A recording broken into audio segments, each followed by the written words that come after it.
So we are starting with the ISPS forms. So you can see first is ship security assessment, which we have to fill, and then like this there are so many other forms.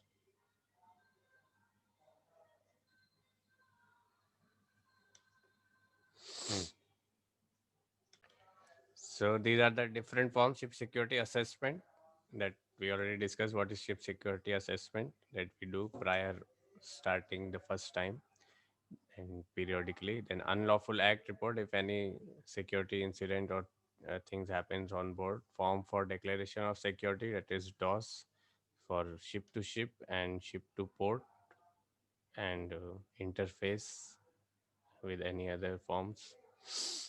Then record of change of security seal, or what you call seal record. Inventory of dangerous goods, any hazardous substances or explosives or anything which we have on board. Failure or deviation note, you are not able to follow any ship security ISPS code. Quarterly security report or survey, audit of the ship. In annual internal audit checklist by the ship staff and company. Record of interfaces and ISPS annual review. So first is declaration of security, which we have to fill at every port, ship to port. So we have to fill the ship particulars and what all, as per the security level, what operations we can do at that level, and security level of ship and the port, and who will ensure the security duties gangway on from the ship, and who will ensure from the port, which operations who will take care, and signature and name and date of the in charges of ship and the port, and emergency contact details regarding security and radio channel and VHF, company security and agents. Then same, the DOS for ship to ship is same, only the name is changed. Then security level, whenever it's changing, has to be changed in consultation with CSO.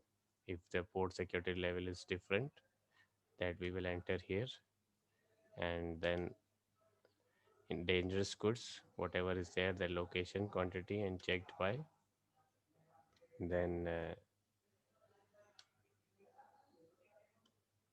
internal audit. So it will contain everything what we discussed today: certification, ISPS, ISSC certificate, interim or annual, and then your security policy of the company, who is the master, SSO, and ship security plan, trainings, drills, exercises, ship shore interface, then security records of all these forms, what other security measures you are taking, and security equipment. So this is the checklist. What is your security level, and of security level of port, certificates, and who is the SSO, then certificates available, CSO, and their placards. So these are the forms which we will see in detail in next class, each form. And the last form is record of interfaces, which all port you are going and what was the security level of each port. So these are all the forms.